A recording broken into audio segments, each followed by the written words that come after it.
everybody. The Hello. Relishing Dead. I'm Barb. Elisa. I'm Carol.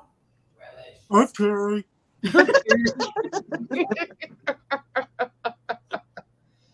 We have Dawn at work, so hopefully if she gets a chance, she can join us. Yeah, Got some creepy guy in the room tonight. that's pretty wicked, Terry. Yeah, that's awesome. Wow. Where'd you go? I don't know. There he is. He's coming. There he is. I had to. It was right there. Oh, that's so funny. That looks All good. right. So is that guy from whatever, the Creep Show? Yeah, that was Ted Danson's character. I knew it. I knew it as soon as I saw it. Yeah. Cool. It's fantastic. I'm trying to pull us up on Facebook so I can see the comments and stuff for tonight's show. Don't Yeah, I mind got me. Dava's in and Pamela. Hi guys, how are you? I Hey, had, everybody. I had to resend the link to the Awesome Dead family and to Sandy. They never can find us. Well, okay. No, okay. All right. right. There's the Well- child. There's no movies.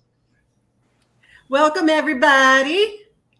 Hello. We're going to be doing a review of The Mist tonight, and we have a very special guest, our brother in arms, Terry Collier. There's my arms. There's the arms. Brother in arms. Thanks for having me. I really appreciate it. Oh, Well, we're yeah, so glad honey, you're of here. course. So glad you're here, Terry. We're How going to many talk times about did The you Mist. watch? Yeah. How many times did you watch, Terry? 4. 4. 3. Yeah, I watched it 4 times too. Yeah. So we're going to talk about The Mist, and then when we're done with that, we're going to kind of chit chat with Terry a little bit about his artwork and stuff like that, and things that he's involved in, and kind of get a little insight into one of the featured artists at the camp just about every year. In case you don't know who he is Mr. Undercroft. Mr. Undercroft. Oh. Mr. Undercroft. Yes. How But funny. I think his wife is pretty cool too, and I love his kids. So anyway, so we want to just get right into it. Yeah. Let's do it. So tell everybody why we did this particular You tell movie. everybody. A Barb, lot of Walking Dead characters. a lot of Walking Dead characters. Great movie, but yeah, that too. Well, yeah, and it was very paramount to the development of the Walking Dead, in storyline, character development, cast, crew, and when you watch The Mist, you see so many reflections of the Walking Dead or reflecting one another. Yep. So where do you guys want to start? Carol, I know you've got some pretty stuffs for us to We start. are going to start at the very beginning. There it is. That is the opening scene to The Mist. And for those of you who have not seen the movie, this is a Stephen King film. It's an adaptation of his novella. Yep. So that will help with Carol going into the slides. Yeah. So in this slide, I love the opening to this movie. Even if you can't appreciate the rest of the movie, this scene right here is just riddled with so many different Easter eggs. And so I tried to get the shots the best that I could. The obvious ones, of course, is the picture that our character is painting. The main one, it's called The Tower. Mhm. It's a Stephen King, Dark Tower. The Dark Tower, and it's a Stephen King movie and book, of course. But if you'll look real close, you can see that right to the left of that picture is a scene or a depiction of The Thing. Mhm.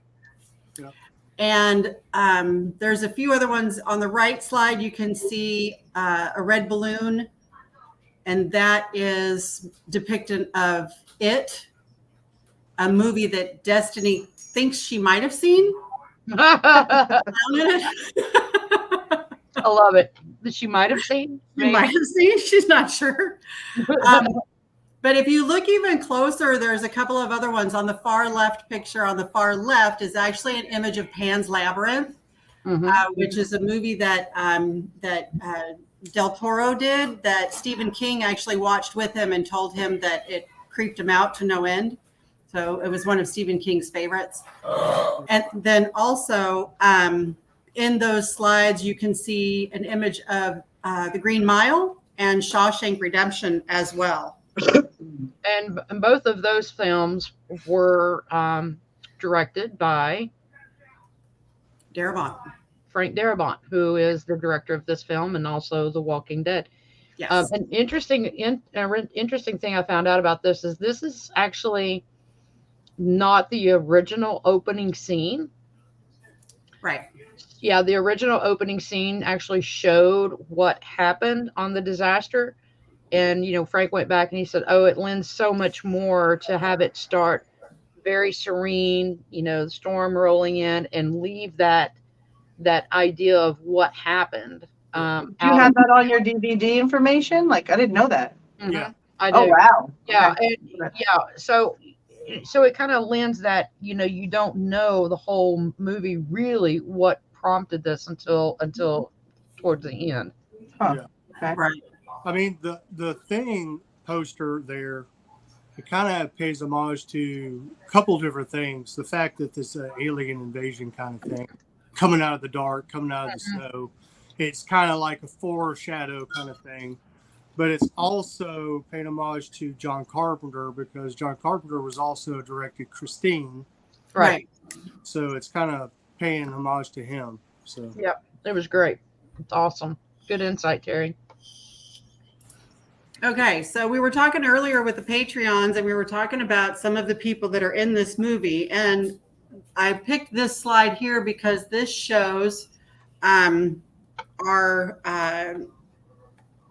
sweet little Kelly Lentz, who is the mom of the actors that play Henry and Sophia in the Walking Dead. So that's Kelly Lentz there, and she's a super sweetheart. If you've ever had a chance to meet Kelly, she's really sweet. And yeah. And yes, Pam, you are correct. We talked about this last week, I think, about Thomas Jane being one of the first to possibly play Rick Grimes. Yeah. Now, I think Darabont wanted him to play Rick, did he not? Yes, in fact, he was the very first person that he sent the script to was to Thomas Jane. And he had, I think, other committals that he did, and so he skipped it. Sandy made the comment the other day in our group that, hands down, she thought Thomas Jane could have pulled Rick off.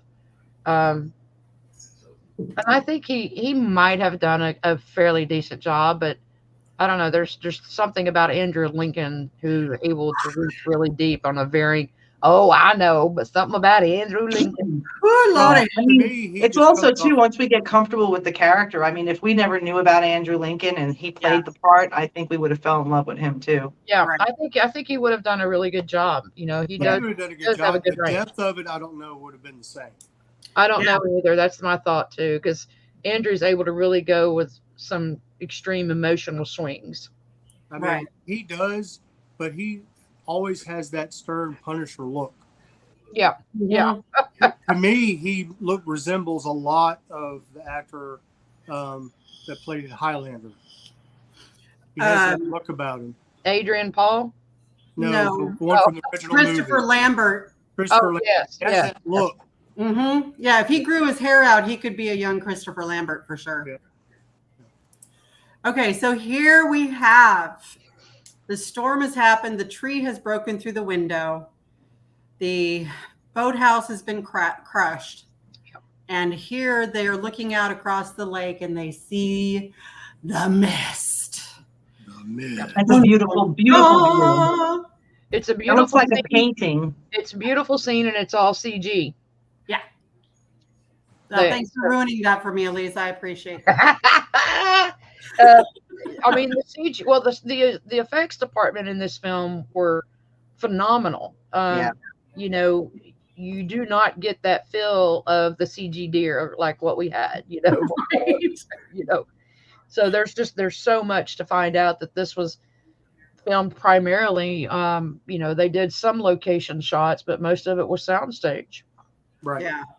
Yeah. And this goes back to because Barb is really into the scenery, the special effects, things like that. And this just plays right into her little, fanaticism right there. Absolutely. All right. So here we have, I just did this so that everybody would remember what their names are and what the house looks like, because this is going to be another shot on the left that we're going to see later on in the movie. And then we have the Mercedes. And a funny thing about this Mercedes is this Mercedes was actually it was actually thrashed, and it was getting ready to do some rehab work through an insurance adjustment. And so they borrowed the Mercedes to use it. And then they ended up having to pay an astronomical amount of money to fix it because the stuff that they did to it wasn't part of the insurance adjustment. Yeah. Oh, wow. Yeah. And this was such an extremely low budget film. Denise Huth was on that commentary as well. And she said, that's one of those extra expenses that they didn't tell Frank about until after the filming. Yeah. I would like to have that car. All right. So this shot here, of course, if you're a Stephen King fan, you know that Castle Rock is a big deal for him. Mm-hmm. And so every time in his movies, something is inevitably referenced to Castle Rock or Maine or something, which is where he's from. And so I wanted to just show this. And I thought this was interesting, this little bit. All right, so let's get into the actors and the scenes here. So there's Laurie Holden, our special little Andrea. The funny thing about, the actors in The Mist and their roles in The Walking Dead is they're so identical in their character and characteristics. He picked her. He handpicked Laurie for this. Because she had been his leading lady in The Majestic that he had just finished filming. Mm-hmm. But it's just so funny to see their characters are so defined in this. And it's just like they just, walked across the street and picked up a different, name and started on a different show. Especially with Laurie Holden in this, because as soon as she came on, her character was so held together, so much like Andrea. Yeah. Like Destiny said, Laurie was amazing in this movie. Yeah, she was. Yeah, really was. And they do have Zapp's potato chip Sandy Yes. in that store. Oh, here's an interesting tidbit on the store. The location lady that I wish I had a job like her. Right. She went around to all of these food distributors to get donations so that they could stock the shelves. So that it looked like a real inside of a grocery store. And then once the filming was done, they gave it all to the local food pantries there in the Shreveport and Vivian area. And there was one more place that Sandy had mentioned. But all of that food was real. But then they turned around after filming and gave it to the homeless shelters and pantries. That's Oh, good. I like that. Now, about the grocery store itself, Stephen King talked about the idea of this when he walked into a grocery store. The idea just popped in his head. What if, before he wrote the story, what if this happened, because he looked at the large plate glass windows, and everybody closed in it. What would happen if this started happening? Yeah. And that's when he came up with the idea. That's probably when they started designing Sam's Club and Costco's with no windows. Right. You're going to concrete building. Yeah, exactly. Roll up doors to keep the big oversized mosquitoes out. For sure, right? Yeah. And Sweet Morales. There's Morales on the right. And it's funny because we were talking about this earlier that his name is Morales in this movie too. Yeah.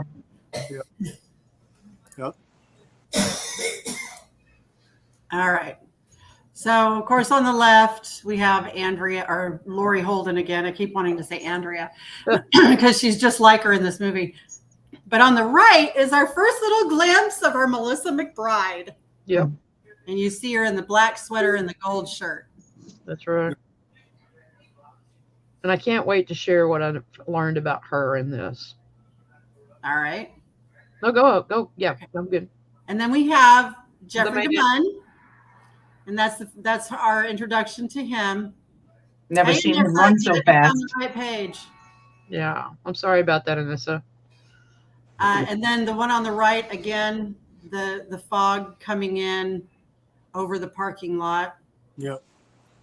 I don't think we've ever seen him run so fast in The Walking Dead. Right. No. Right. Something in the mist. Something in the mist took John Lee. There was real fear in that face. Yeah. I know, right? Yeah. Really cool. I love, and I don't know, Barb, what about you? Because I love these missed shots. Absolutely. Yep. I mean, I do it's too. so creepy. Yep. Yeah, that's what's scarier because you don't know what's there. Right. You don't know what's coming. So that really Like even when they're running out in the parking lot to the cars, I mean the Yeah. same thing. Yeah. Ooh, It, chills up your back. it definitely increases the physical response to the movie with anxiety. You know. Mhm.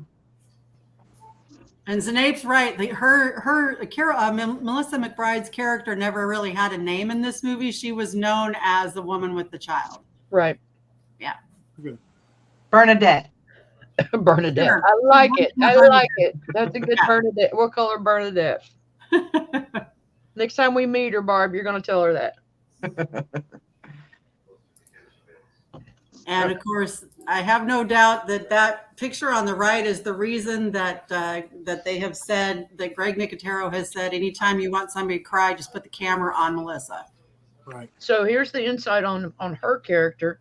She was she did audition for this. They went through a local agency, acting agency for the area, and they had her to only do a couple of lines. But they did that, and then they were like, she's better for this role. And when she did that, they said that everyone in there obviously was just dead silent. And when she had finished her spiel, it just burst into a round of applause because she had done commercials, a few commercials and a few, stint appearances in other shows, but this was her breakout. And, not to spoil, so we'll tell later what happens, but this is what got her Carol on The Walking Dead, and her character and Carol's character are the same. It's her concern and her fear about the children. This is definitely season 1 Carol. This is not season 11 Carol. Right. Right. Who's cooking in the background? I'm telling you, Our plates. I'm sorry. teenagers. Dang. Oh, I love that picture. Oh my God, I love that picture. Yeah, Right. walking into the mist. The one on the right just killed me. Yep. And I love Jeffrey DeMunn's expression in the window looking at her. Like, this chick has absolutely lost her mind. And her line, won't anyone help a lady home? I thought, oh, that's, there's no chivalry. Chivalry is out the Chivalry is window. dead. It's all about Daryl would have. Real quickly, it's survival of the fittest. Real survival. Yeah, when it's all about survival, there's no chivalry. Daryl would have. Daryl would have. quick. Let me take you to your car. All right. Jump on my motorcycle. We got Let's this. go. Let's go. We're going to ride. All right. So they decide they're going to check things out and try and get that generator taken care of. And they go downstairs into the back, and you see the roll up bars. And of course, you can't take it in still shots, but this shot here on the left actually shows that the metal roll up door is actually being pushed in. Yeah. Pushed out. And then we got Norm on the right. There's something to be said too about how they, it's a disbelief of something so horrible happening, because they didn't believe him. They're like, well, let's just go see. Let's go fix the generator. You didn't hear anything. Right. Well, it kind of goes along with, if you watch everybody's psyche as it goes along, there's not a lot of belief or depth in belief in a lot of characters Right. Yeah. until something gets thrown at them. Right. So That's very true. You know who I thought was a good character was that grocery guy. I don't remember his name, but Ollie? yeah, Yeah. he Yeah, was pretty, Destiny, pretty that is good. the dude from American Pie. That's the Shermanator from American Pie. Right. Yeah. Yeah. Ollie was yeah. a great character. I That love how they movie said, she's "Oh, fun. you're not going to be able to use a gun," and he's like, "If I was state champion, Yeah, right. War." For a little guy, he was a little tough ass. That's Uh-huh. right. That's right. All right, so here we get into the blood and the guts. Yay, finally. Barb, you want to talk about those scenes? No, This is where Norm gets attacked by the no. tentacle. I'm just wondering why he still held on to him. Like you got to know by then, you can't pull him. You're going to take half his body off. I mean, I know he was trying, but well, you yeah. they don't realize how big things are. Right. You know what I mean? They haven't seen anything yet. This is the first. Yeah. It's the first thing they saw, so they don't realize that it's, Yeah. Yeah. Hey, Dawn. Our Hey, Dawn. Dawn. Well, Come and on not in.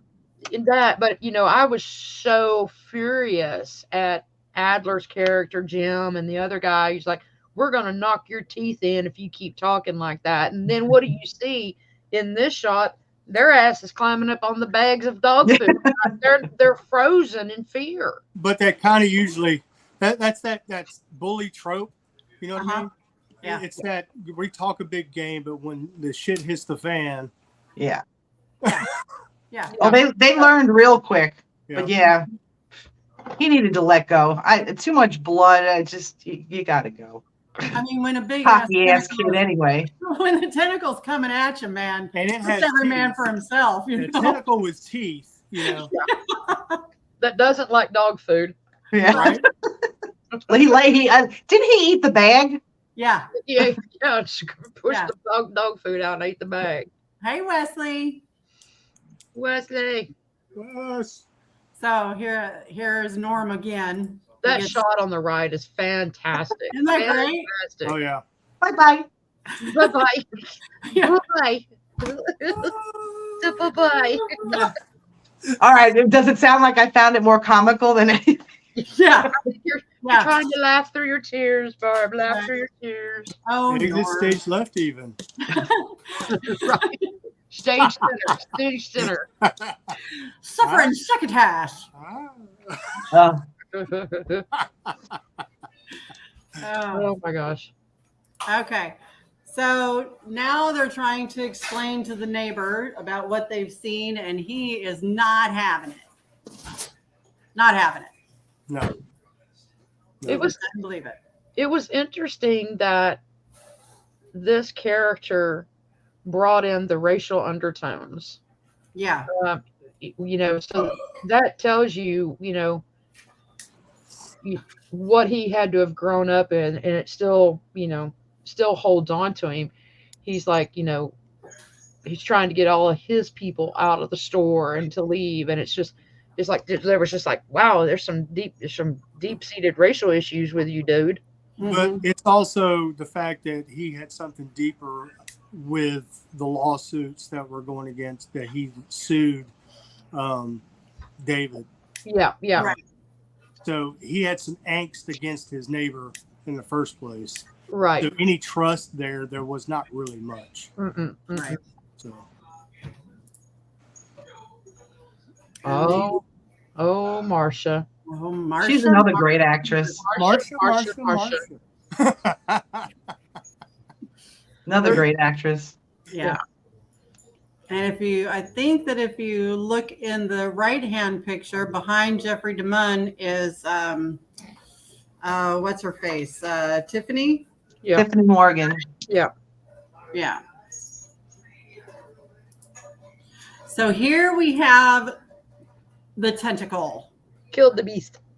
And I love the effects where he stabs it, and then on the picture on the right, it just starts to just disintegrate. Yeah. And again, that special effects and the makeup and stuff is just crazy. It's so cool. You know, he originally wanted to film this in black and white. I could see it. Yeah. Felt that it would give it a more noir feel to the old horror genre.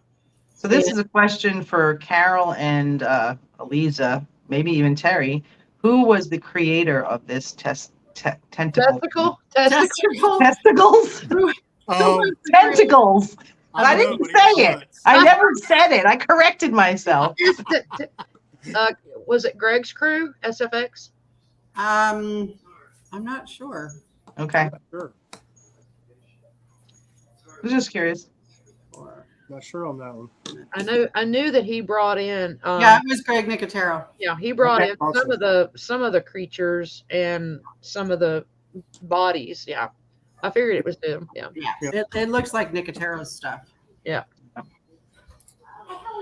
Okay, so here's just a couple of images of the people. Of course, this is where the top left is where Marcia is her character, Mrs. Carmody, is praying to God by herself. And this is before Laurie Holden walks into the bathroom and interrupts her. Well, I loved her line. If I ever get to where I need a friend like you, I'll squat a shit and shit one, or I'll squat and shit one.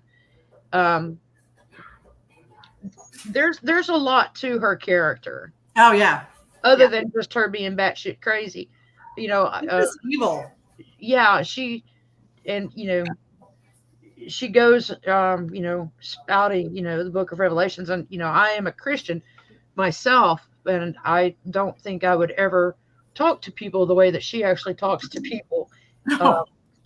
But That's because her character takes pieces. Yeah, And that's what Stephen King obviously has a hate for Christianity. Basically because it's people like that he writes, or they're a werewolf in a movie. yeah, It's that he just, and it's all because those are the ones that are shown. right. Those are the ones that get the spotlight yeah. It's and yeah, show it's everybody who they are. a pollution of a faith. Yeah. And I mean, David even calls her, a Jim Jones. Mm-hmm. Right.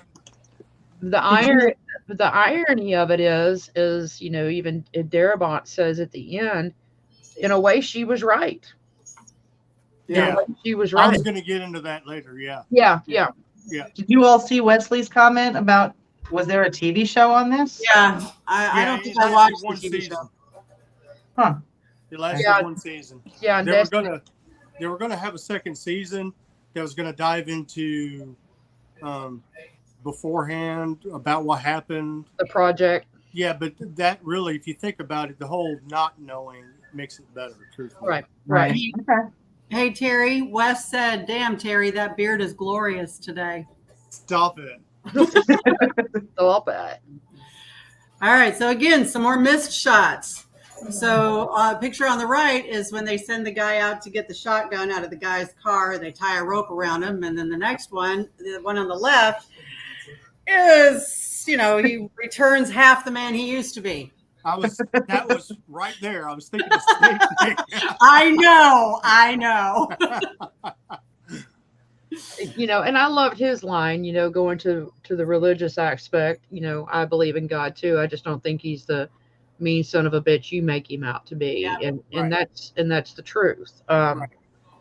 But he was one of the he was the few that, or he was probably the only one in the beginning. It says, I'll risk it. I'll go out to try to get the gun, Yeah. Yeah. Oh, there we go. Finally, The we got the big bugs. Bugs. The big bugs. Big Big mosquitoes. Big mechanical bugs. Man, just welcome to Memphis. That's what that should be. Welcome to Memphis. It's like those mosquitoes down at Paragould or up at Paragould. Yeah. Those are the same size as the ones that hit the lights when we go to a football game at Titan Stadium, right next to the water treatment plant. Yeah. Yeah. The ones that could carry away children. Yeah. Yeah. They bounce off of you, knock you down a couple flights of steps. Right.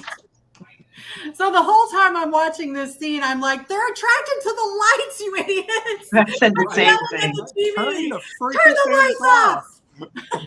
I was doing the same damn thing. It's like holding on to that guy. The whole front of the store is lit up. I know, right? When David was telling them about, what was in the back, he said to them, and it's a line that I have put into my repertoire now, are you willfully dense? Are you willfully dense? And I can use that on so many people I know, are you willfully dense? Well, it's kind of like the same with my favorite line that Rick says when he says, I can see you make a habit of missing the point. Right. Are you willfully dense? Right. Yeah. That's fantastic. I just love these bugs. And they had human faces, some of them. Very I saw that. faces. Yeah, So I grabbed the picture on the left for Barb. for Barb. Yeah. More because blood and guts and gore. that's right. Because that big old winged thing just takes that dude's ear and neck and everything and just stretches it as far as he can. It's like a great shot too. I You say had it was way horny. too much fun grabbing these shots. I'm trying to pick the goriest and the grossest. That's awesome. Right? He was a tad horny. He, Tad horny. yeah. What, Terry? What'd you say? What? What? Huh? So yeah, so I love these bugs. We'll get to the part that I don't like the bugs, but I love these bugs. So that is one heck of a mosquito bite, and I sympathize with her because I've had mosquito bites that big, Yeah. and I'm telling you what, they used Wes said that they used fruit roll-ups for that. I can see Guys, that. Nice. That if Awesome. that's true, that's very cool, Wes. Yummy. You would I know. need to go get me some now. And I had heard, like, on The Walking Dead, they use like ham with, jam and stuff to, make Yeah. it look so they could eat it. Hey, you see this picture on the right? I looked like that at one point. Oh, Yeah, that's when you were on fire. Yeah. Yeah. When I caught on fire, that's kind of what I looked like, except that didn't go down my legs. It was waist up. That's Wes said it's not true. Wes, man, you had my hopes up, dude. That's funny. He had me. Okay, so I love this scene. I love this scene. Yep. The you had me. You had me at hello. Exactly. Right. She almost looks euphoric at this point, right? Like she's gonna roll over and smoke a cigarette afterwards. Yeah. Oh my God, yeah. She is very willing to die. She's very willing to die at this point. Very, very martyry. Yeah. She's playing the martyr. And by this thing, for whatever God reason flies away from her, it just gives validity to everything she is saying to the Right. people in the store. Right. It probably got distracted, but in her brain, And then everybody watching, there's validity to what she's saying. yeah. She was untouched. Yeah. If I was in the room, I'd be on her side after that too. In all honesty, I'd probably I'd drink the Kool-Aid. I'd be kneeling at her feet. No. All right. That's some rough burns. I know, Barb. I got you, girl. I know. I loved this, and of course, the first thing I thought of when I saw this guy on the left that was all burned up and everything, I thought about Wes and his ability for latex and stuff like that. I thought that would be a cool thing for him to do. Now you can just do it. If you catch on fire, you kind of look like that. No, thank you. I don't want to catch on fire. That is- The one thing about a burnt body is typically, if he's to this level of burn, Yeah. you don't feel the pain. Right.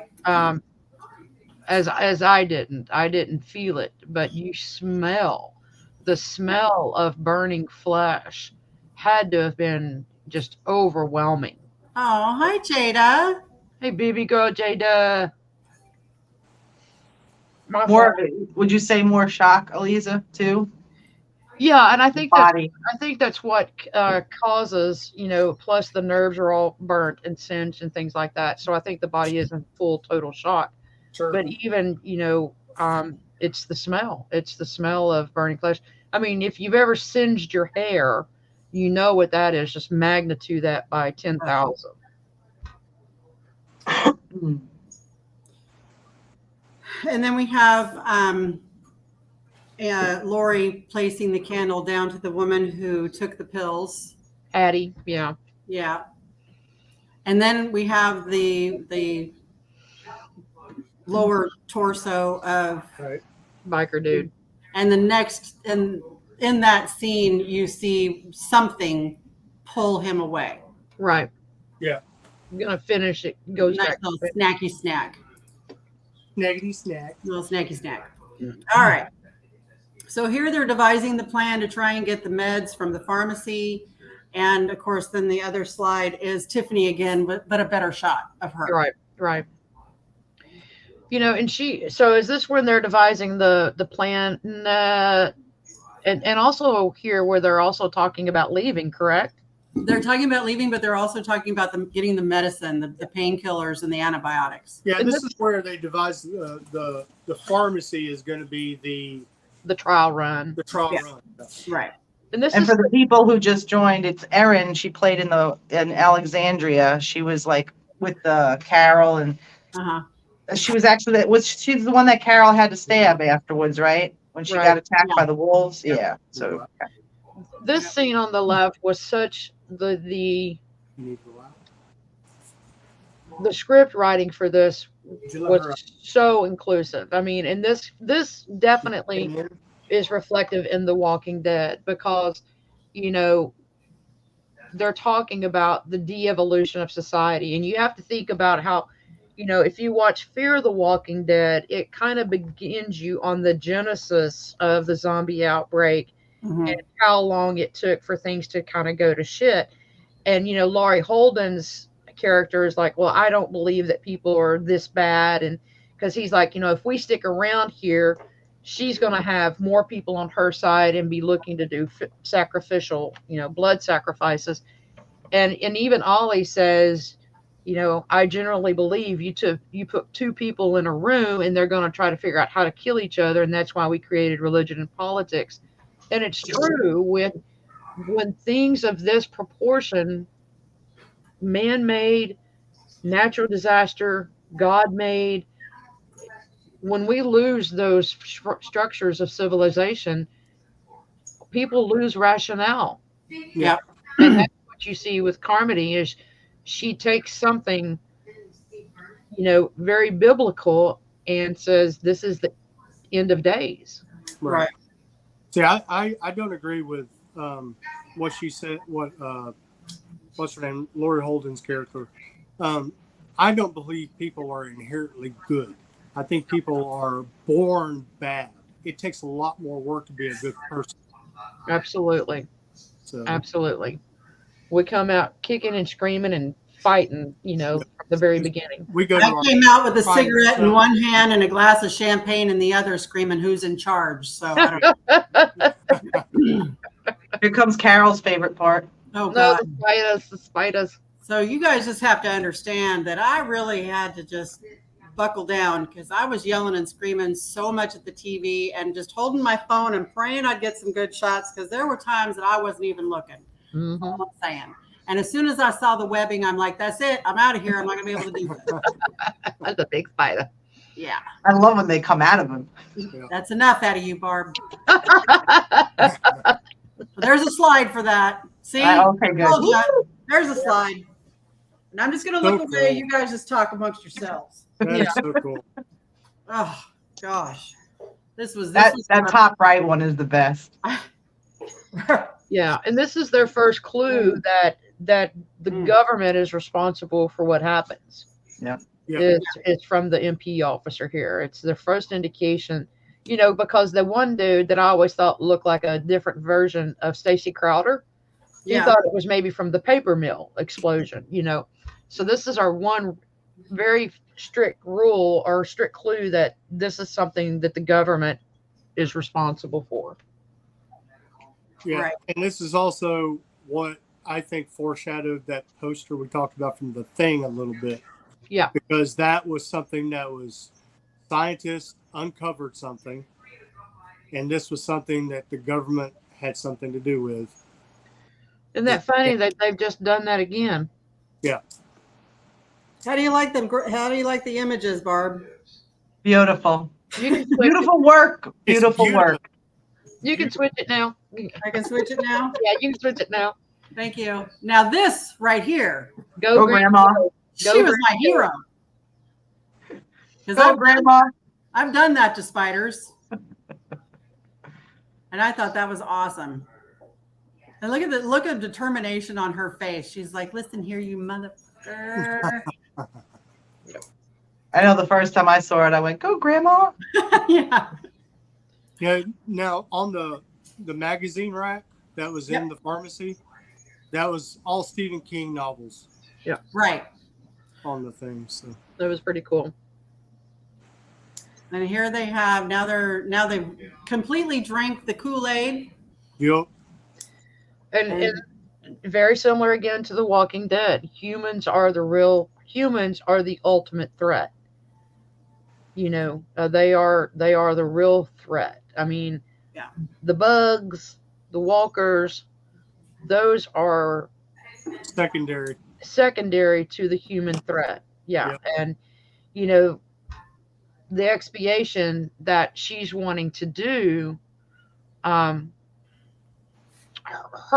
she is mixing New and Old Testament discussion here. So Old Testament, you know, God was a very vengeful God, and most people did do sacrifices, not human sacrifices, but animal sacrifices for the remission of sins as an offering to God, so he would look favorably upon them. The New Testament, the ultimate expiation was the sacrifice of Jesus for the remission of sins. And so she is still in that Old Testament theory, but she's bringing with some in, paganism. Yeah. Well, Yeah. she also brings up the fact of Abraham right, of Abraham and his sacrificing his son, getting ready to sacrifice his son. right. So she's going through with the sacrifice, whereas God intervened and offered up a ram. So here we have they're going to look for the other two military guys. They find them hanging. They talk about how their buddy had said that they had told him that they were going to do it. He didn't believe that they were going to do it. Right. And then they bring him back out, and Mrs. Carmody realizes that it's the military. Mhm. So here we have all of that. And he gets stabbed. That was sad. Yeah. And then they're just dragging him out. And these two shots right here, I just love The these bloody two. handprint. We see that so many times on The Walking Dead. Right. Yeah. And yay, Ollie. Go, Ollie. Yeah. Badass. He just took her down. Right. Did you guys, you know, there was a lot of references to the Revelations with the pouring out of the bowls and the plagues that would fall upon the earth during the pouring out of the bowls and the blowing of the trumpets. And she says, wormwood has fallen and is blazing. And she talks about prior to that there are things that we are not supposed to know. That Right. there's things that is God's own knowledge. And so wormwood was among the angels who gained his knowledge from God, and he falls from the earth. And that is when the angel blows the third trumpet, the wormwood star falls and turns all the waters bitter. And that's where you get that wormwood bitter now.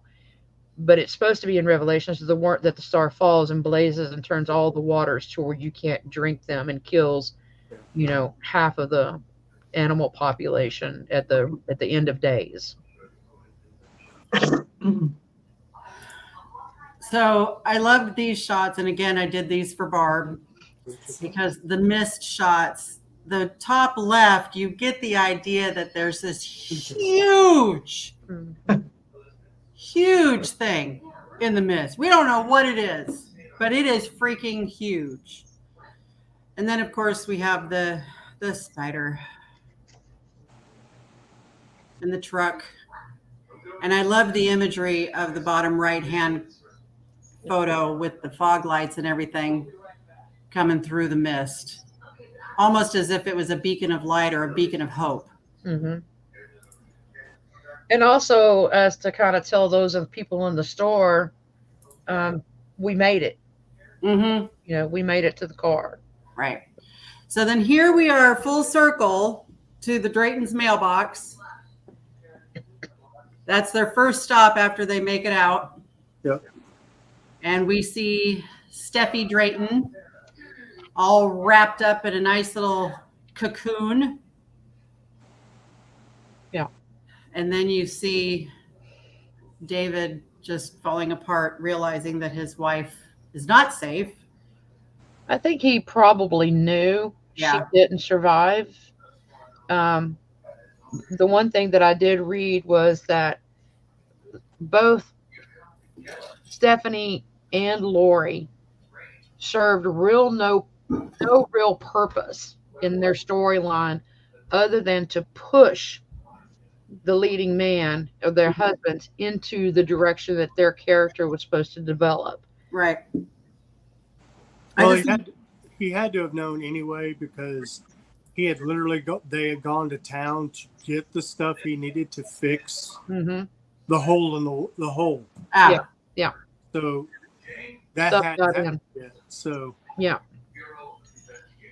I love all the spider webbing, I think, on the left-hand picture in the bottom. I think they just did it so beautifully. And she looks like she's just asleep. yeah. And this was done by Greg Nicotero as well. Mm-hmm. Bet you she was still alive, like the guy in the Yeah, farm. you don't know. Yeah. So then the school bus intrigued me with all the webbing. I think it was just showing that no one was safe, not children or anyone. That there was no separation of who would be taken. Yeah. The one on the creature on the right, the effects of how the truck shook when it walked by, that so reminded me of War of the Worlds. Yeah. With those, but that was one aspect of Stephen King's novella that they said you've got to make sure that that's in there. You've got to make sure that that creature's in there. It's very Lovecraftian. Very, very Lovecraftian. Yes. Yeah. And I love that you can kind of get a scale because down in the bottom left-hand corner of that picture is a telephone pole or an electric pole. And just how everybody shook in the seat when he did that was so cool.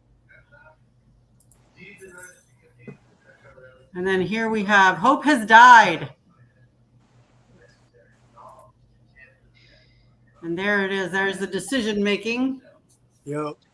And and listening to Frank, he actually cleared the entire set that day, so that there was just a handful of people working during the particular filming of this, and it is a very powerful scene because there's not a whole lot said.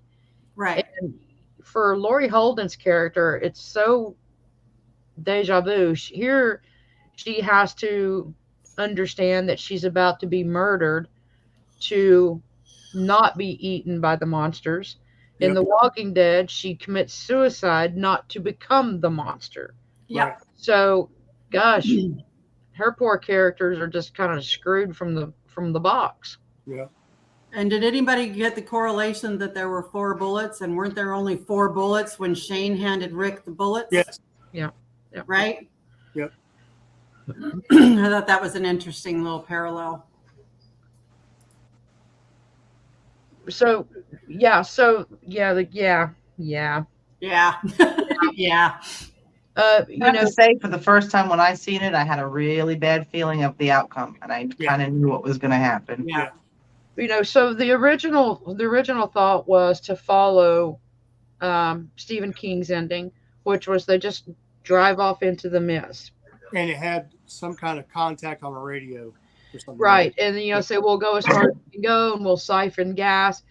But Frank found a small passage in the last chapter of the novella where David is thinking to himself, there's 3 bullets. I'll find a way to take care of myself after. And he's like, I'm going to run with that. He says, I'm going to take that to the most critical point of a man's life and the most dire thing, and I'm going to run it to the very end. And that's why the end changed. And he actually called Stephen King and he said, I want you to cold read this. And King loved it. He didn't even realize that he had written that passage. Right. And this is so troubling because, he made that most serious promise to his son that you won't let the monsters get me no matter what. Right. Yeah. You He kept his promise. Well, if you go back to what was his painting in the beginning of the movie, The Dark Towers. Yep. the gunslinger, The Yeah, gunslinger. and he ends up being the gunslinger at the end. Mhm. Oh, that's good, Terry. Well, that's real good. Yeah, Yeah. very much. I like that. So there you have it. He's, he hears something, and sure enough, here comes the military, Yep. and it's over. Minutes after he has committed 4 murders. It's military time. What can you say? Yeah. Just It's wait a all little 400 bit hours. longer. And it lends to the questions of how long do you hold on, Yeah. and what would you do in that situation? Right. How long do you? But it was just a few minutes, and had they waited, but that's the thing is, and I have to go back and read the novella. Is there a time reference to when they run out of gas to when they're sitting there? Because in our mind, watching it, it's a very pretty quick sequence. They run out of gas, they don't give it a whole lot of thought, and then all of a sudden, here's the military showing up. And there we have Carol, the lady with the kid. And apparently she got her kid, and she's saying, look at her badass look on her face. And this was Jeffrey DeMunn's idea. He liked Melissa McBride so much that he told Darabont, wouldn't it be awesome if we bring her back to show she's one of the survivors on the truck, to show, hey, she made it. And so that was all credited to Jeffrey DeMunn. Gotcha. So, and these are the last scenes here of the movie when he just falls apart realizing what happened. Yep. Well, just talking about the movie the way you guys do made it more interesting to me. Yeah, No, because like I said, I mean, I love the graphics, I love the characters, I love the acting. The storyline of the alien and the tentacle things, whatever you want to call them. Testicles. it's It's kind of a weird. foreshadowing of using it kind of like what he did with the wall, and how that storyline goes. Mm-hmm. Right. Because it's all the deterioration of society and all that, and what are people going to do? Because it's all character building. Yeah, Right. It's more about the characters than it is the walkers. right. Right. And the thought of how David is so Job-like. He tries to do everything right, but karma dumps on him repeatedly. And we see that same thing with Rick. Yep. He tries to do the right thing, but karma just keeps dumping on him. Yeah, and So- there was something that said that there was a line she said. No, I'm sorry. When she wanted to sacrifice Billy, the Mhm. boy, Yeah. she wanted to sacrifice him. There's the theory was, it's a fan theory out there that said, but if you look at it at the end of the movie, after he sacrifices him, The fog, mist the mist dissipates. lifts. Yeah, the Yeah. mist. Yeah, that's exactly right. And that's why, and then he says, she was right all along. Yeah. But if that were true, it should have dissipated when they put Jessup out there. Right. The sacrifices that kept coming should have made it go back. Mm-hmm. Right. But they think he was the sacrifice all along. So Right. And Oh, very Twilighty, very Rod Serling. But Darabont even comments that Rod Serling was someone that he often patterned his writing over, where there was just so many weird things and changes. Yeah. look at that adorable couple. Look at Oh, yeah. them. Oh, look how cute they are. So I know that we introduced him earlier, but now that we're done talking about the mist, we want to introduce Terry again. Terry Collier is a featured artist at the camp, and he is our brother, and he is wonderful, and he has a glorious beard. So we kind of want to talk about some of Terry's artwork here, since we've got him on, and show you guys some of the incredible stuff that he has done. And I have to give props to his beautiful wife, Kay, and their 3 wonderful children. We love them individually and as a whole. So, And glorious dog and cat, and glorious dog and cat. as Sandy said. So, Terry, yes. talk to us about your artwork, how you get started, how do you get inspired? Is it random? Is it a television show? What is it? What gets you juices flowing, brother? Sometimes it's random. Sometimes it's from. Really depends. I write. Sometimes I get ideas and I write them down and make a list. I go to the list when I'm not coming up with something off the brain, right off the top. This one was because of the show The Last of Us, inspired by it. So I wanted to create this piece right here, which is called The Infected. So I started with drawing, and this is what it grew to.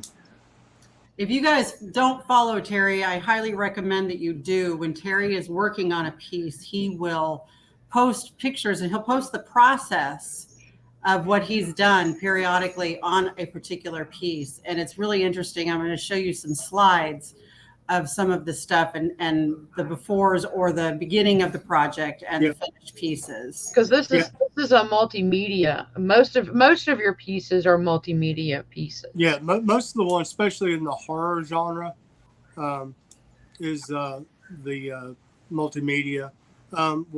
This is actually acrylic on palette wood with sculpt. So there's sculpting involved that goes directly on the palette wood before I paint it. And Wes said that you guys are going to be at CreepyCon. Yes, we're going to be there as scarers. So we're not going to set up. We're going to go with Survive the Night. I love that. We're going to go scare people. So. And Kay has the best scream ever. If anybody has ever heard Kay scream, it is blood curdling. This piece spoke to me the whole time that Terry was creating it. I was watching everything he was doing, and for some reason, and artwork will do that. There are pieces that will just draw you in. Right? Yeah, I have his original Alpha because I love Samantha Morton and Alpha, but this piece just pulled at me. There's something very, I don't know. It watches you. Yeah, it just pulled at me, and it's kind of a beautiful horror. You know what I mean? It has elements of beauty within the horror, the fact that it's being infected and run over by it. Right. Right. And it hangs in my living room with a studio with an art gallery light over it now. Oh. I love it. I love the eyeball. The eyeball creeps me out the best way. Yeah. And the art gallery light I have has different lighting, and so when you change that lighting on it, it gives it a whole different feel. Yeah. So I personally have a piece of artwork of Terry's. It's a sketch on burlap, I believe. It is that burlap. right? It's It is burlap. And I did not post a picture of it because it's very personal to me, but it's a wolf that I gave it to my husband. I got it for him. But Terry does beautiful animals as well. And I mean, I dare say, Terry, you know, if somebody were to send you a picture of a pet, would you be able to? I would be. Okay. Because this was a commission that was commissioned to me, the ones you're showing now, for a veteran. This was their service dog. Jerry Lida with Canine Yes. Solutions, right? Yes, That's beautiful. this was his service dog that had passed away, and they wanted to give him a memory of his dog. So They wanted to immortalize the dog. Yeah, and I donated that to them. So, Is it Sailor? Was that his name? I can't remember his name. I think it is Sailor. Yeah. Yeah, but Canine Solutions, for some of you who may not come to the camp, is one of the charities that the camp always helps to sponsor. Yeah, and this is color pencil, graphite pencil on burlap. Yeah, it's beautiful. It's beautiful. And I know that my wolf that you did it's so lifelike. It's just gorgeous. So, you know, had to put this up there. The baby beard. The baby beard. That was the baby beard. That was when I was doing my Negan cosplay back then. I love it. I love it. And I love this piece. This piece is so big, but I love the arm and everything. I love the 3 dimensions and stuff. I just think that you are so amazingly talented. Thank you. This is basically a repurposed dance prop. I was a prop dad, and we had to make doors for the dance studio for them to dance around on the stage with. And when they were done, I got 2 of these and turned it into a canvas. So Nice. and I turned it into this. This is acrylic on wood with sculpt, and the arm is removable to go in its own little coffin.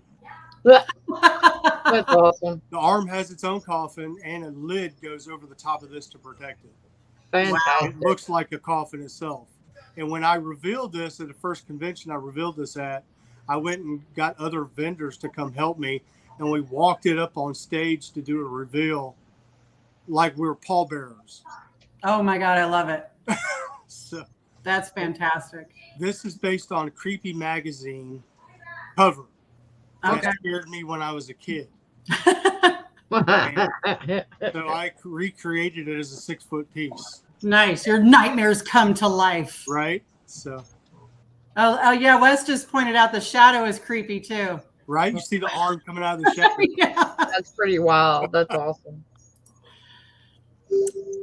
All right. So I love this piece. Yeah, this is my Demogorgon, and of course, this is done on pallet wood with the sculpt. You see, I did the sculpt first, and then I do the acrylic on top of it. This, of course, from Stranger Things. This one I just sold too. So Oh, good. Good yeah, job. this went to a vet, and I confirmed today she got it, and everything's good. So Nice. Awesome. I just love that we can see the beginnings of it and then the after. I just think that's incredible. yeah, some things I do a lot more detail. Depends on what the sculpt is going to look like and what the character is going to look like. I didn't do a lot of detail on this because I wanted the sculpt to be the speaking part of it on this Yeah. one, like it's coming out of the dark kind of thing. Mhm. I love it. So here's one of my favorites.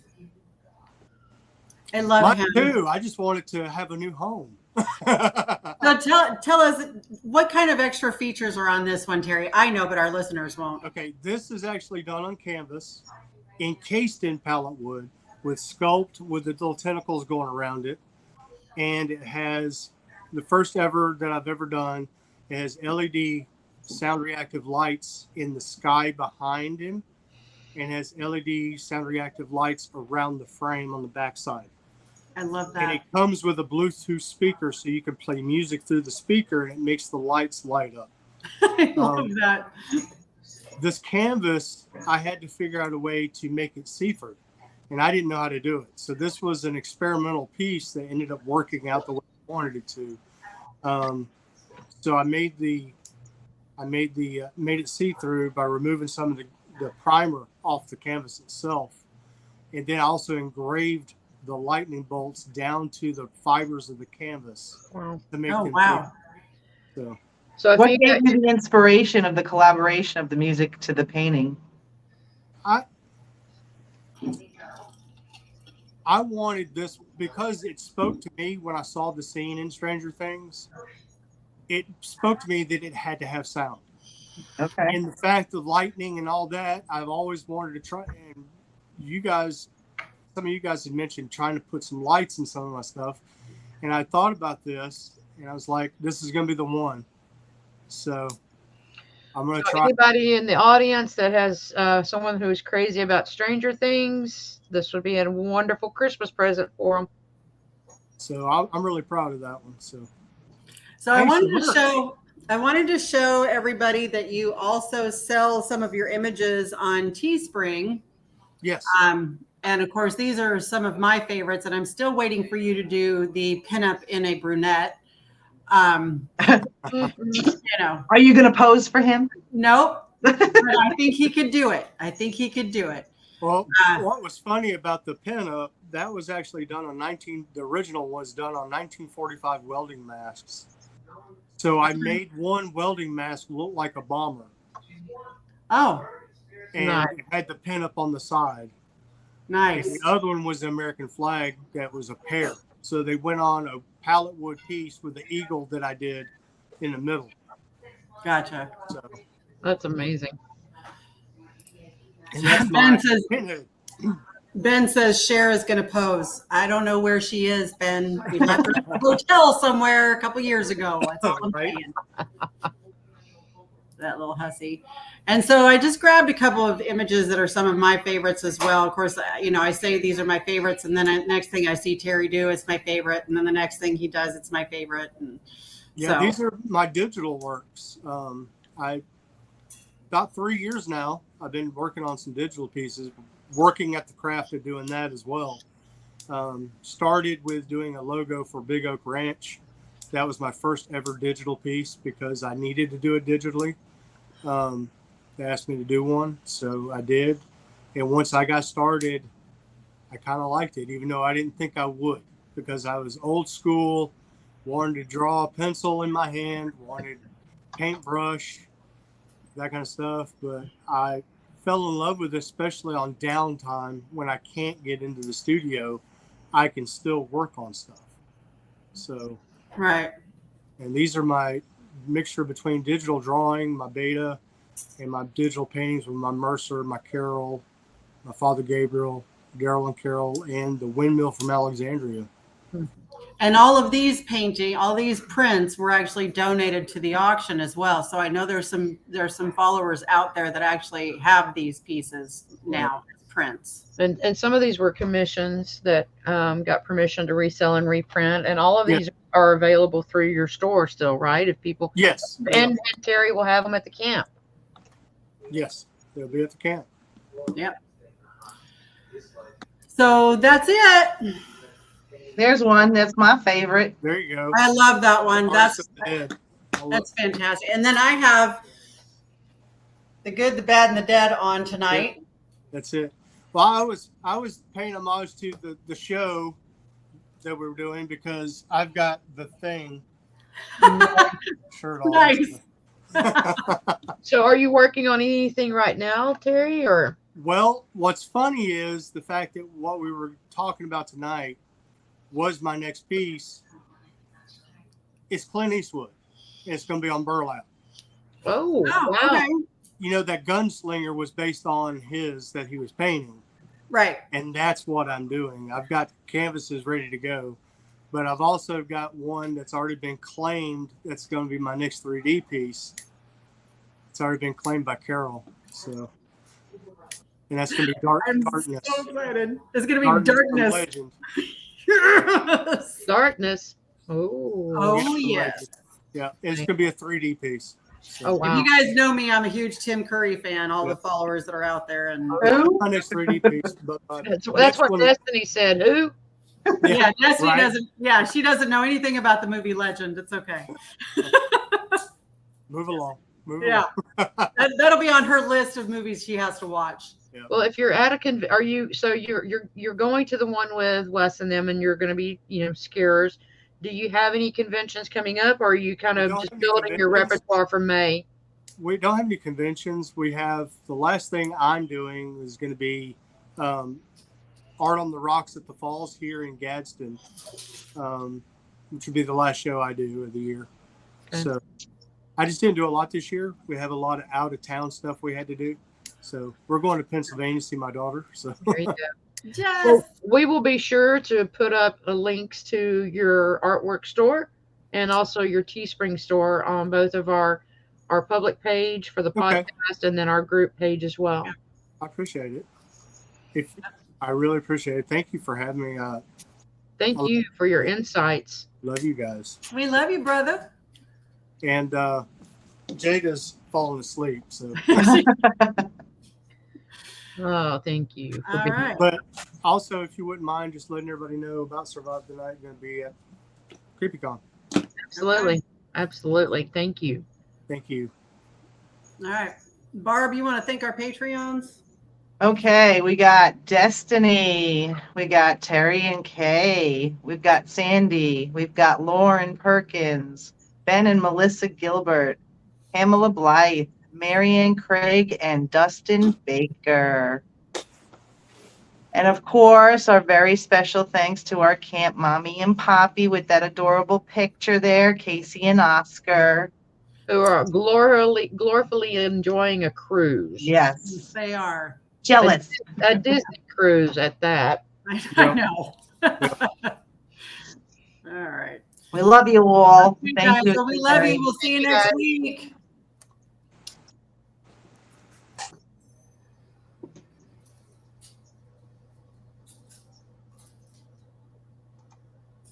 Okay.